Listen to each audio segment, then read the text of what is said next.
Bismillahirrahmanirrahim. Alhamdulillahirabbil alamin wassalatu wassalamu ala asyrafil anbiya wal mursalin sayyidina maulana Muhammadin wa ala alihi wa ashabihi ajmain.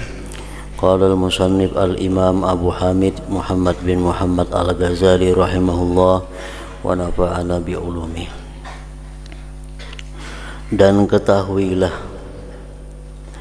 bahwasanya manusia di dalam menuntut ilmu ini terbahagi kepada tiga keadaan.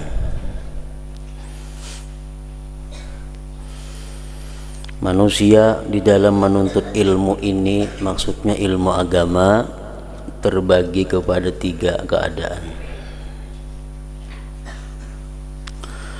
Pertama, orang yang mencari ilmu untuk menjadikannya sebagai bekalan ke negeri akhirat.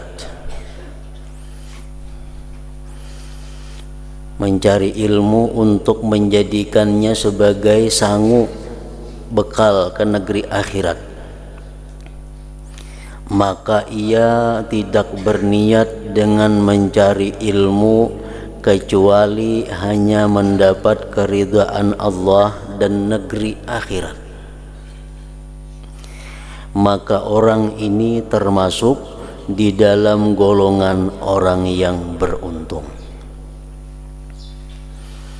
Golongan inilah golongan yang mereka menuntut ilmu, setiap kali perjalanannya dimintakan ampun dosa-dosanya oleh para malaikat, oleh seluruh makhluk hidup yang ada di muka bumi ini. Mereka itulah orang-orang yang andai kata dia mati dalam menuntut ilmu, maka matinya sebagai salah seorang syuhada, yaitu orang-orang yang mencari ilmu hanya tujuannya untuk mendapatkan keridhaan Allah dan negeri akhirat.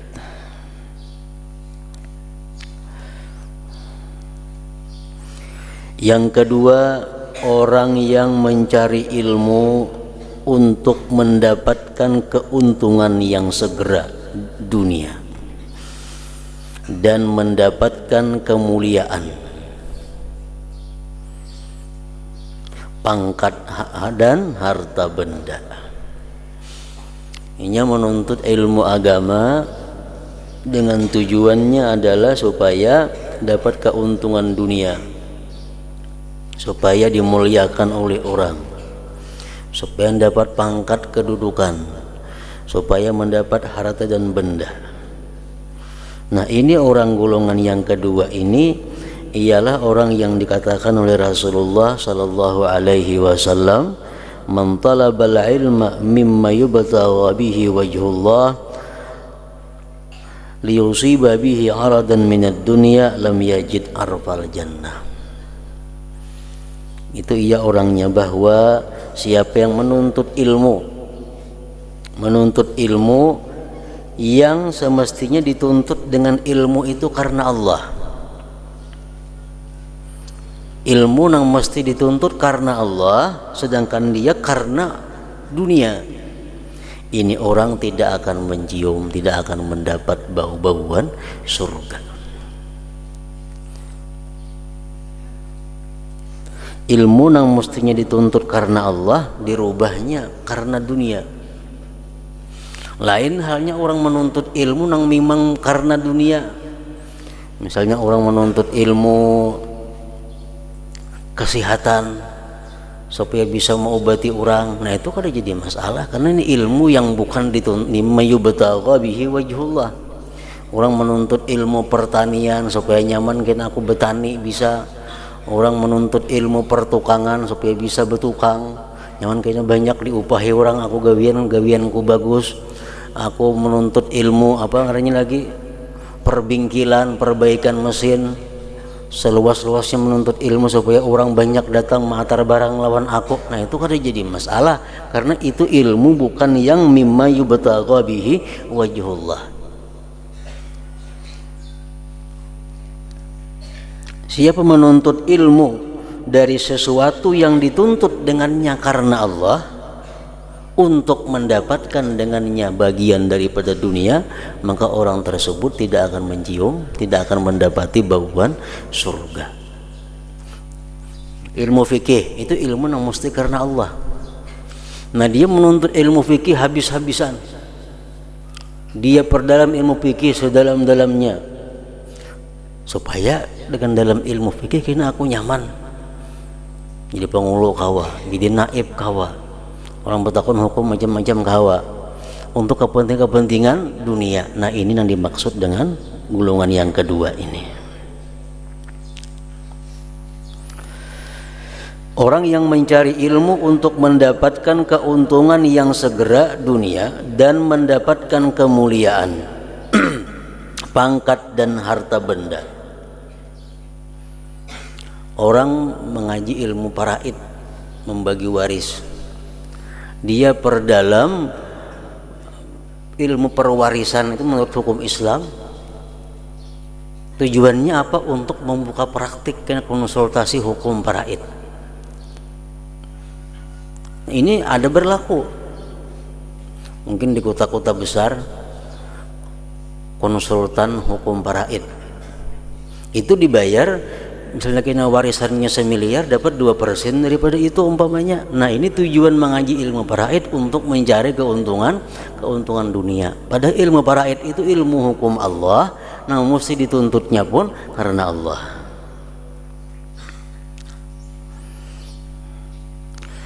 Sedangkan ia sendiri menyadari hal ini dan merasakan di dalam hatinya akan kejahatan keadaan yang sedang dialaminya dan kehinaan maksudnya. Inya menuntut ilmu karena dunia. Inya sadar, aku ini salah, aku ini luput menuntut ilmunya karena dunia. Tapi kadang-kala menghentikan itu, terus saja tujuannya macam itu. Tapi niatnya dalam hatinya tahu bahwa ini luput, ini salah. Nah, maka orang ini adalah berada di dalam golongan yang berbahaya. Jikalau ia mati sebelum sempat bertobat, maka dibimbangi ia akan mati dalam keadaan su'ul khatimah. Kemudian urusannya terserahlah kepada kehendak Allah, kalau mau dimaafkan atau disiksa. Tetapi kalau ia mendapat taufik sebelum matinya, lalu ia bertobat dan sempat mengamalkan ilmu yang telah dituntutnya, dan sempat pula membuat pembetulan terhadap apa yang tercedera dan tercuai, yang tertinggalkan, maka bolehlah ia dikumpulkannya bersama golongan yang beruntung, karena orang yang bertobat daripada dosanya sama seperti orang yang tidak berdosa. Orang menuntut ilmu agama tapi tujuan bukan untuk meninggikan agama. Ya, ini tuntut ilmu agama tujuan bukan untuk meninggikan agama, tapi untuk kepentingan pribadi. Ini orang salah, inya pun merasa bahwa dia salah. Nah, kalau orang ini terus-menerus demikian, mati belum tobat, dikhawatirkan matinya kada baik. Nah, kalau ingin dapat taufik dari Allah, dapat hidayah, kalau dia tobat sebenar-benar tobat, dia akan kembali termasuk kepada golongan orang-orang yang beruntung tadi. Karena orang yang tobat daripada dosa sama halnya dengan orang yang tidak berdosa, sama.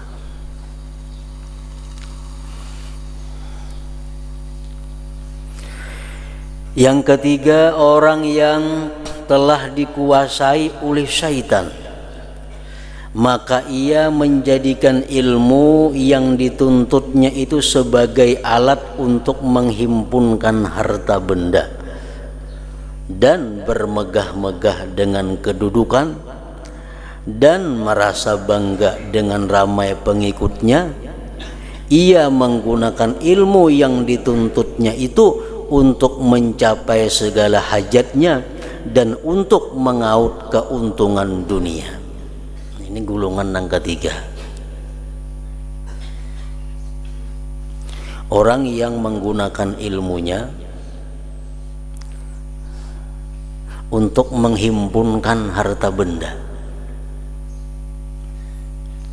Orang yang tujuan dengan dakwahnya untuk mengumpulkan harta benda. Atau orang yang tujuannya menuntut ilmu untuk menghimpunkan harta benda. Dia menuntut ilmu itu dengan harapan bila mana punya ilmu, seluruh hajatku akan dikabulkan orang, dan aku akan banyak dapat mengaup keuntungan-keuntungan dunia. Nah, ini golongan yang ketiga. Walaupun demikian, ia masih terpedaya lagi dengan sangkaannya bahwa ia mempunyai kedudukan yang tinggi di sisi Allah. Ini lebih buruk daripada yang kedua tadi. Golongan yang kedua ini menuntut ilmu bukan karena Allah, tapi ini sadar, aku ini luput, aku ini salah. Cuma terus saja mengaji kada karena Allah, tahu pada salah. Nah, yang ketiga ini niatnya sudah luput, pekerjaannya luput, hatinya merasa bujur. Nah, hatinya merasa bujur.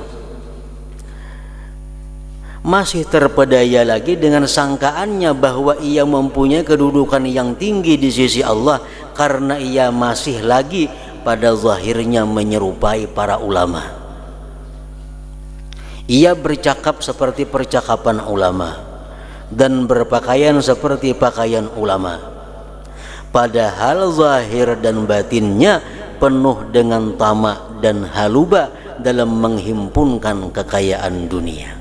Nah, ini golongan yang ketiga tadi.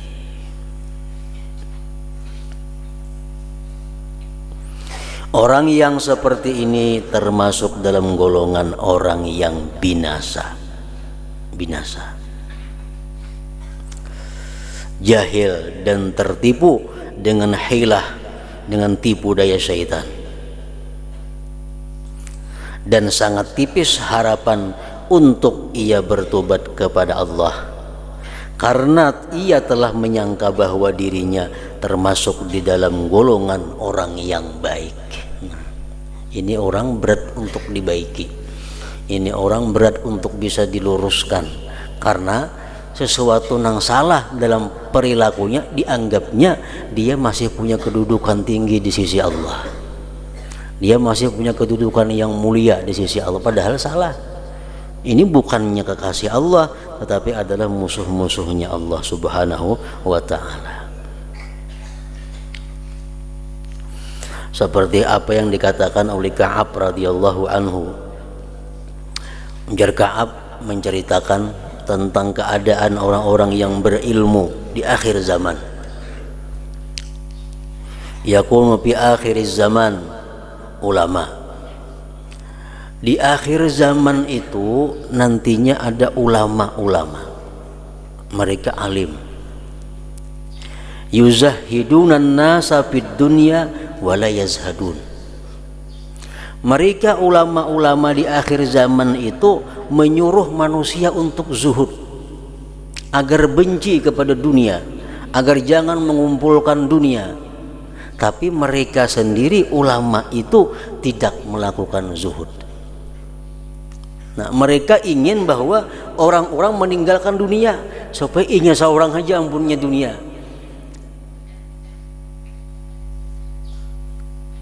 Yuzahidunan nas wa la yazhadun. Mereka menyuruh orang zuhud, tapi mereka tidak zuhud. Yukhawwifunan nas wa la yakhafun. Mereka itu selalu menakutkan kepada manusia kepada Allah. Takutlah kepada Allah, Allah punya siksa yang pedih, Allah punya ini, punya itu. Tapi wala yakhafun, mereka sendiri kada takut kepada Allah. Mereka menakutkan bagaimana hukumnya orang yang riba, nanti siksanya macam ini, orang yang berbuat ini macam ini. Tapi mereka sendiri melakukan yang mereka takutkan itu. Yukhawwifunan nas wala yakhafun.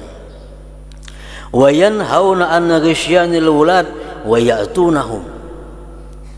Mereka ulama-ulama di akhir zaman itu, kata Ka'ab rahimahullah, mereka melarang orang dekat dengan kerajaan. Kada baik dekat dengan pemerintahan, kada baik dekat dengan kerajaan, kada baik dekat dengan pejabat karena hartanya kada nang baiknya. Tapi wahum ya'tun, mereka sendiri mendatangi kepada pejabat-pejabat itu. Supaya orang lain jangan banyak ke pejabat, seorang aja nang ke pejabat. Ke pejabat itu kada bagus, bakawan pejabat itu kada baik. Tapi wahum ya'tunahu, mereka mendatanginya, mereka dekat dengannya. Yuqarribunal aghniya dunal fuqara, mereka hanya mendekati orang-orang yang kaya dan mereka menjauhi orang-orang yang fakir miskin. Orang-orang yang miskin kada kawa dekat dengan inya, orang-orang yang lemah kada kawa dekat. Nang kawa dekat lawan inya, nang kawa mengaji lawan inya, hanya orang-orang yang kaya.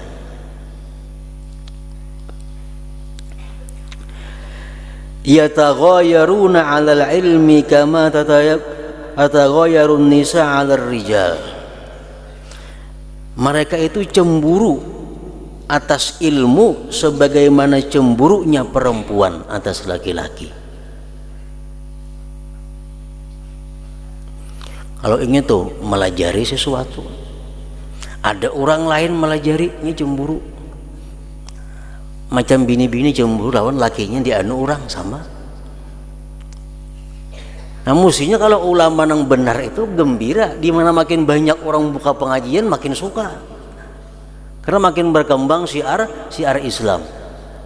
Ada ini kada. Ulama akhir zaman ini, kata Ka'ab rahimahullah tadi, bila mana ada orang buka ilmu ini sakit hati. Kenapa? Ampunnya pacang tak ancam, ampunnya pacang bakurang.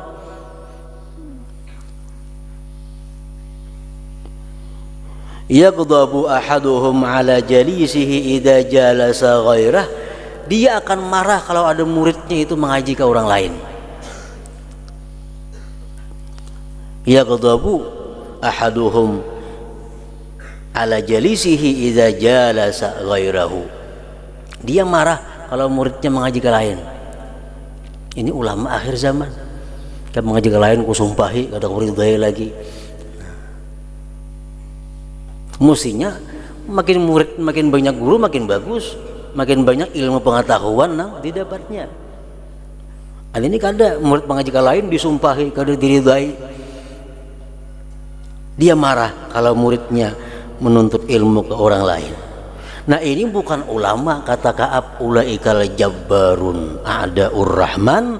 Ini bukan ulama, ini orang-orang jabbar, orang-orang yang musuhnya Allah Subhanahu wa ta'ala. Nah, termasuk di dalam golongan yang ketiga tadi.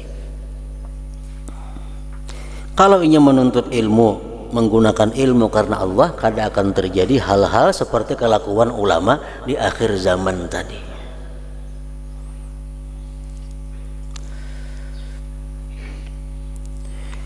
Jahil dan tertipu dengan hilah syaitan, dan sangat tipis harapan untuk bertobat kepada Allah karena ia telah menyangka bahwa dirinya termasuk di dalam golongan orang yang baik. Ia merasa dirinya paling baik, ia merasa paling bujur, ia merasa paling takwa, padahal salah.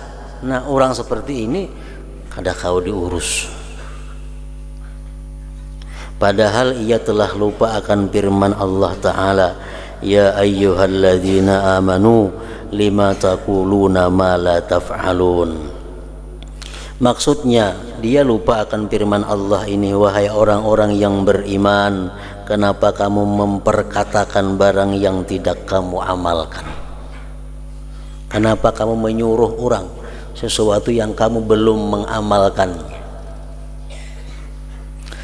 Dan orang seperti ini sebenarnya termasuk di dalam golongan yang dimaksudkan oleh Rasulullah sallallahu alaihi wasallam dalam sabdanya, ana min ghairid dajjal akhwafu alaikum minad dajjal. Faqila wa ma huwa ya Rasulullah? Faqala ulama usul. Artinya, ujar Nabi kita, selain daripada dajjal ada satu perkara yang sangat aku bimbangkan, khawatirkan, aku takutkan lebih daripada dajjal. Lalu ada orang yang bertanya, apakah itu wahai Rasulullah? Nabi sallallahu alaihi wasallam menjawab, mereka ialah ulama usu. Ulama usu, ulama yakni ulama yang jahat. Ulama yang jahat.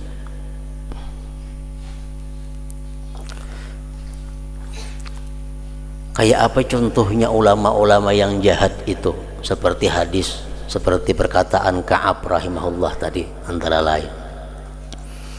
Imam Ghazali memberikan contoh tentang ulama-ulama yang jahat itu. Beliau menulis tentang sebuah hadis Rasulullah SAW yang menyatakan bagaimana kelakuan-kelakuan atau akhlak-akhlak ulama-ulama yang dikatakan tadi. Beliau mengatakan, wa minal ulama may yakhzunu ilmah fala yuhibbu an yujada inda ghairih. Ini contoh-contoh kelakuan-kelakuan ulama-ulama yang ditakutkan Nabi, lebih ditakutkan daripada Dajjal dalam hal membahayakan umat. Wa minal ulama man yakhzunu ilmahu fala yuhibbu an yujada inda ghairih. Ada di antara ulama, salah satu kelakuan ulama yang jahat itu adalah ulama yang menyimpan ilmunya. Dia tidak suka ilmunya itu didapat di orang lain. Jadi ini hendak sorangan hanya bisi ilmu itu pada akan bagi ke orang lain. Orang lain kada boleh mengetahui ilmu itu, disimpan untuk dirinya aja.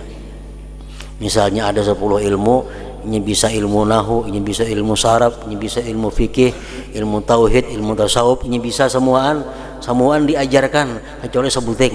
Ini kada boleh aku bagi saya kurang tahu. Nah, itu termasuk akhlak kelakuan ulama suh. Kata Rasulullah, fadzalika bidarkil awal minan nar, itu ulama yang seperti itu nang mau menyembunyikan semacam ilmu tadi, itu dia akan berada di tingkatan pertama daripada api neraka. Di tingkatan pertama daripada api neraka. Nah, contoh yang kedua, wa minal ulama man yakunu fi ilmihi bi manzilati sultan in rudda alaih syai'un min ilmihi aw tuhuwina bi syai'in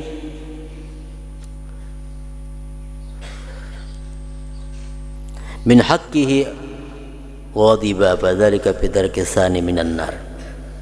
Ada juga ulama yang jahat ini, dia menempatkan ilmu yang ada pada dirinya itu seperti menempatkan kerajaan.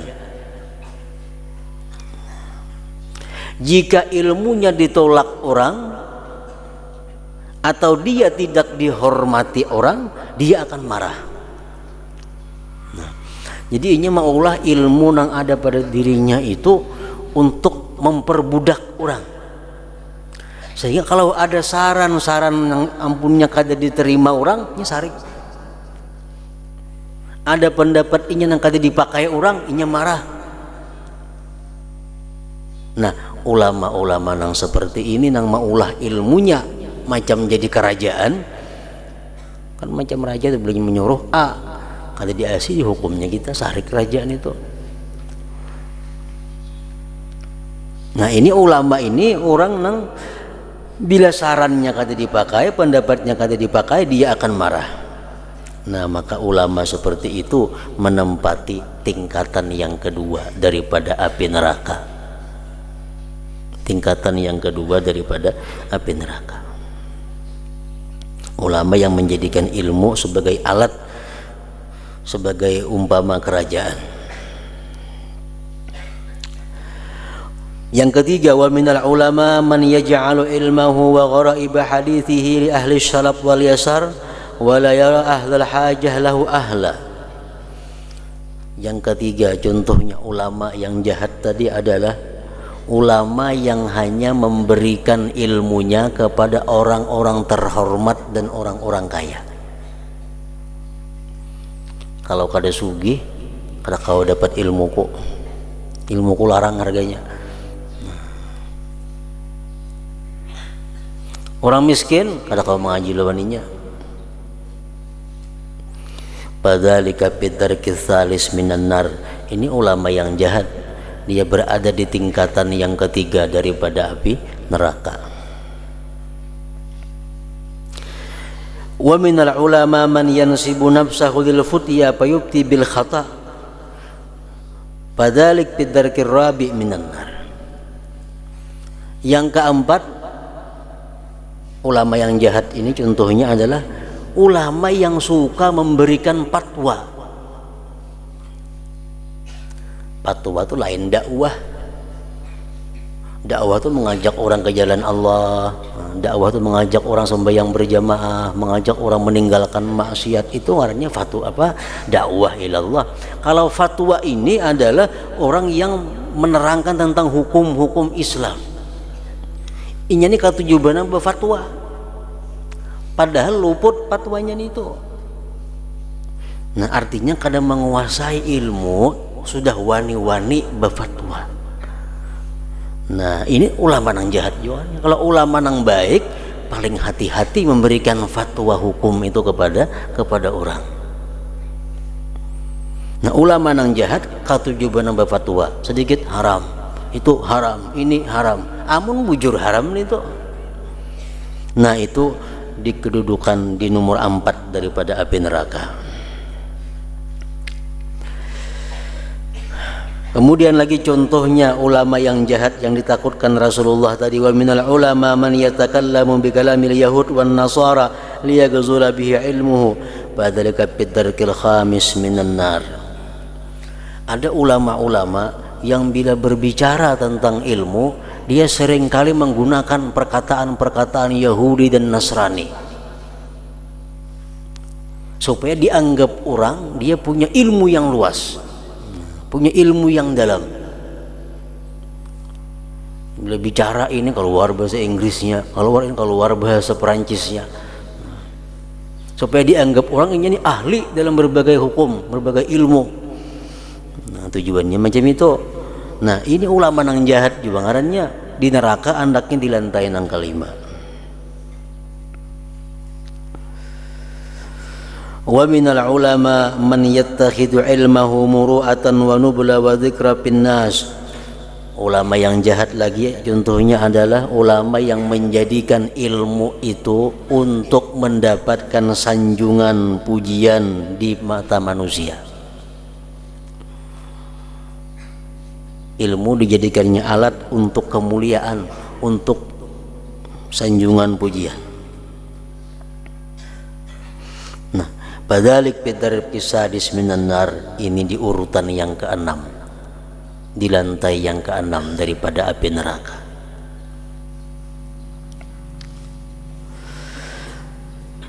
Dan yang terakhir yang ke-7, minal ulama man yastafizuhu zahul wal ujbu fa in wa'iza anafa wa in wa'aza anafa wa in wa'iza anifa fadzalika bidarkis sabi minan nar. Nah, contoh ulama yang jahat lagi adalah ulama yang punya sikap ujub, punya sikap sombong. Artinya macam apa? Si ulama ini bila diberi syarat, bila dia ceramah, bila dia dakwah, dakwahnya keras. Wa iza wa'aza anafa, kalau nya ceramah, ceramahnya keras, bumamai aja. Kata bumamai yang adanya lain dakwah. Dan bila mana dia diberi nasihat, dia akan marah. Nah, ada juga ulama yang itu kelakuannya. Ujar Nabi kita, bila mana dia berceramah, bumamai yang bahasa Sarik. Bila mana dia dinasihati orang, diberi saran oleh orang, inya nang sarik. Nah, itu ulama adalah golongan dimasukkan ke dalam tingkatan yang ke-7 daripada api neraka. Nah, jadi itulah contoh-contoh praktik-praktik nang kalau kita hendak jadi ulama mesti jauhi contoh-contoh seperti itu, kelakuan-kelakuan seperti itu, karena jelas kelakuan seperti itu bukan kelakuan ulama yang mana mereka itu adalah kekasih Allah Subhanahu wa ta'ala. Dajjal itu tujuannya sudah jelas untuk menyesatkan manusia. Dajjal jelas tujuannya menyesatkan manusia, tanda-tandanya pun ada. Tetapi ulama usuk ini walaupun lidahnya pandai memalingkan orang lain daripada cinta dunia, namun amal dan perbuatan mereka adalah mengajak orang lain membuat kejahatan.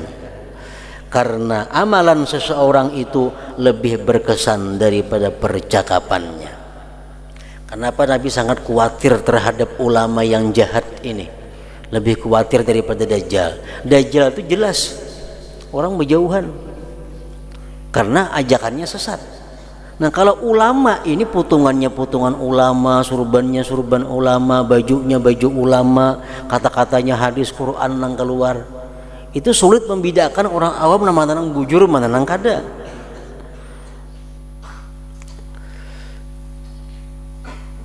Dan orang ramai lebih mudah tertarik dengan perbuatan ulama usu daripada perkataan mereka.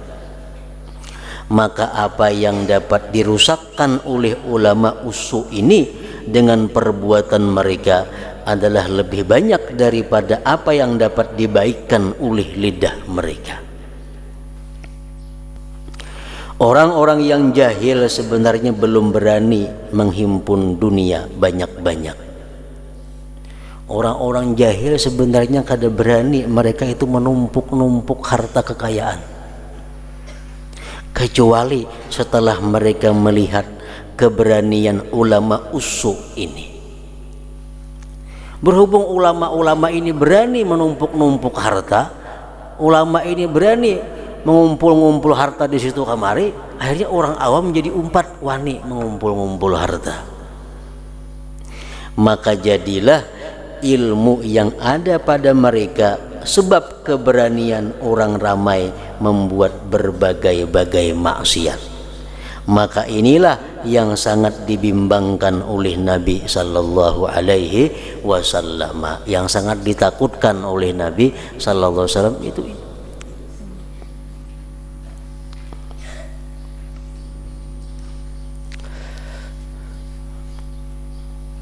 Al ulama warasatul anbiya, ulama itu pewaris para nabi. Wal anbiya lam yuwarrisu dinara wala dirhama. Para anbiya itu mati kada ada mewariskan dinar dan dirham. Nah, jadi ulama itu adalah yang benar itu ulama pewaris nabi. Nabi-nabi sebelumnya, baik Nabi kita Nabi Adam sampai seluruh nabi, mereka mati kada ada meninggalkan warisan dinar dirham, harta bertumpuk-tumpuk tuh ada. Nah, ulama pewaris nabi pun macam itu juga. Ulama yang mewaris nabi ini kalau nya mati kada akan bertinggal warisan di mana-mana. Si ulama mati bertinggal toko 20 buah, bertinggal motor 5 buah, bertinggal kebun sekian hektar, itu lain pewaris nabi ulamanya. Nabi mati kada bertinggal harta warisan. Nah, ulama pun nang pewaris nabi kalau mati kada bertinggal warisan, seperti itu juga. Al ulama warasatul anbiya wal anbiya lam yuwarrisu dirhaman wala dinara.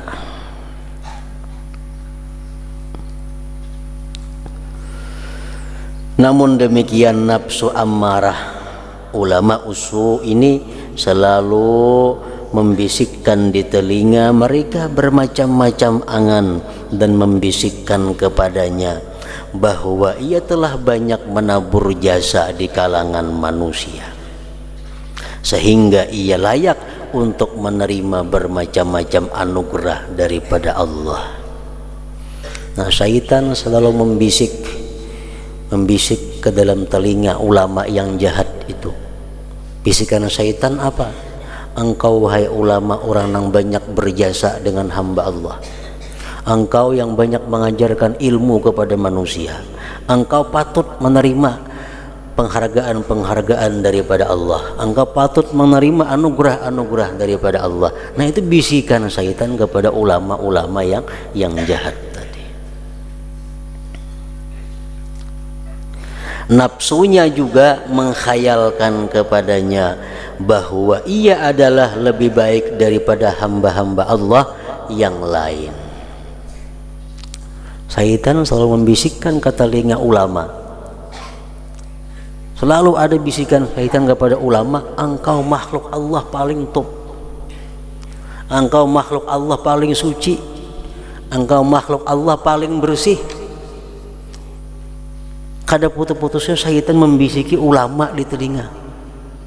Supaya apa? Supaya ulama ini merasa bahwa dirinya lah orang yang paling mulia di antara yang lain-lainnya. Nah, bila sudah menghakuni bisikan syaitan seperti itu, maka jadilah ulama yang jahat, jadilah ulama yang sesat.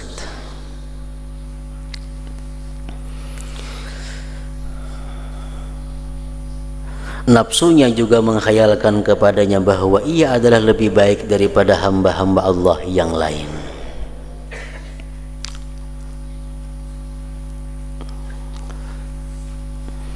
Nah, makanya kita wajib fardu ain mengingat selalu, sesudah mengetahuinya kita ingat selalu cara-cara yang kita terangkan pada minggu telah lalu, cara-cara untuk mengatasi atau menangkal bisikan-bisikan syaitan atau bisikan-bisikan nafsu amarah yang minggu dahulu itu. Kita wajib mempelajari itu dan wajib selalu ingat. Kalau syaitan membisiki telinga kita, ikam orang yang paling mulia di sisi Allah. Jadi syaitan, ikam orang yang paling takwa di sisi Allah. Ikam orang yang paling suci di sisi Allah. Bila di hati kita nyaman mendengar itu, bila hati kita ketuju mendengar bisikan itu, berarti kita termakan godaan syaitan. Nah, menangkalnya macam apa semalam tuh? Gunakan ilmunya. Nang tahu baik kadanya aku ini bukan ikam syaitannya, bukan diriku nang tahu baik kadanya aku ini. Wallah a'lam bimanittaqa, hanya Allah nang tahu siapa nang takwa. Aku ini hanya berusaha untuk jadi orang yang takwa. Aku berusaha nak jadi orang yang bersih. Bersih balumnya itu Allah nang tahu, aku kada tahu. Nah, itu menangkal agar jangan sampai kita mengiyakan apa yang dikatakan syaitan.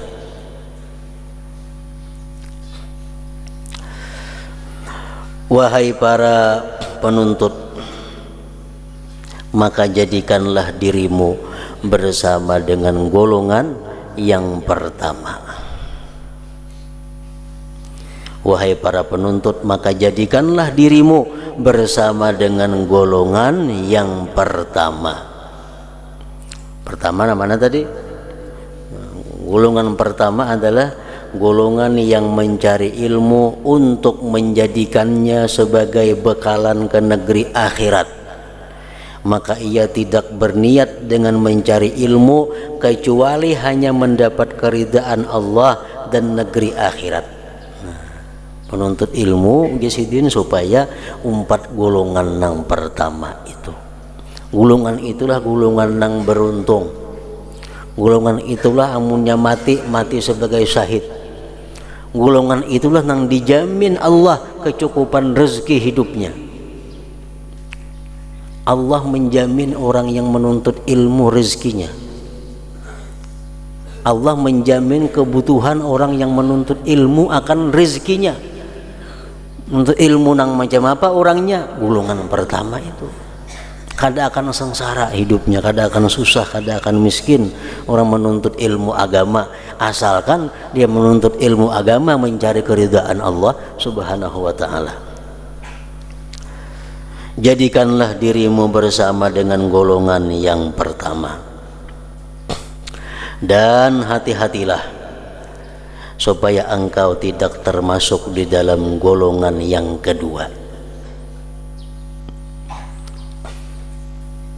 Nang kedua aja jangan.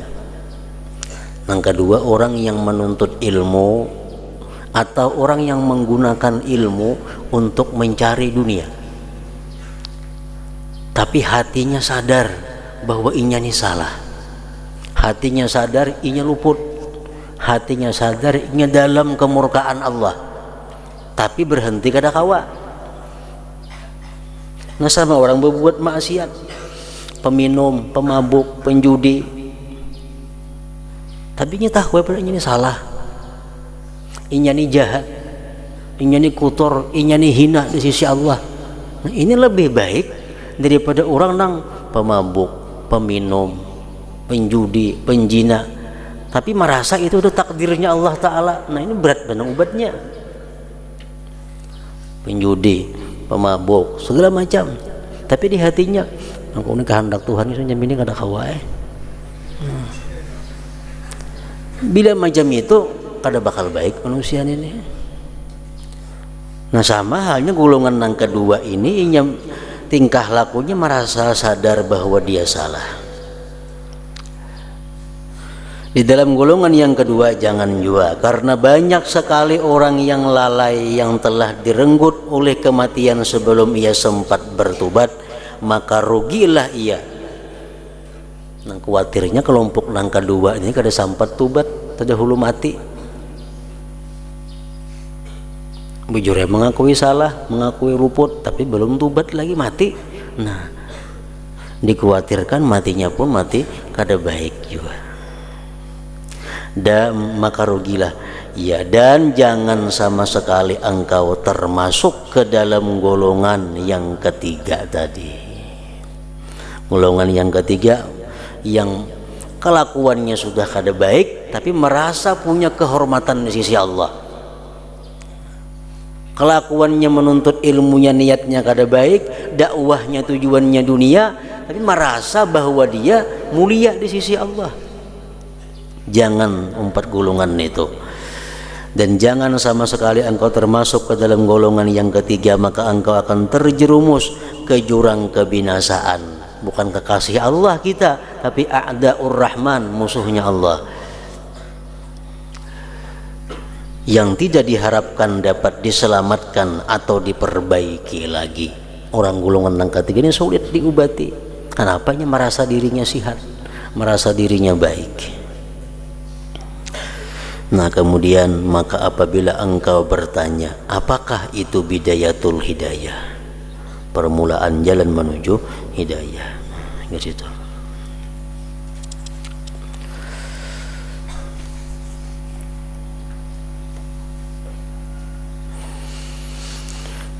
حضرة النبي صلى الله عليه وسلم وآله وصحبه وذريته الكرام الفاتحة. أعوذ بالله من الشيطان الرجيم. بسم الله الرحمن الرحيم.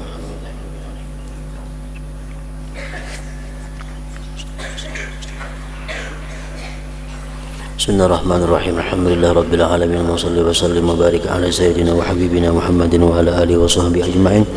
اللهم اغفر لنا ذنوبنا ولوالدينا وارحمهم كما ربونا صغارا. اللهم اغفر لنا ذنوبنا ولوالدينا وارحمهم كما ربونا صغارا. اللهم اغفر لنا ذنوبنا ولوالدينا ولمشايخنا ولأحبابنا ولمن أحسن إلينا ولأصحاب الواجبات علينا وللمسلمين والمسلمات.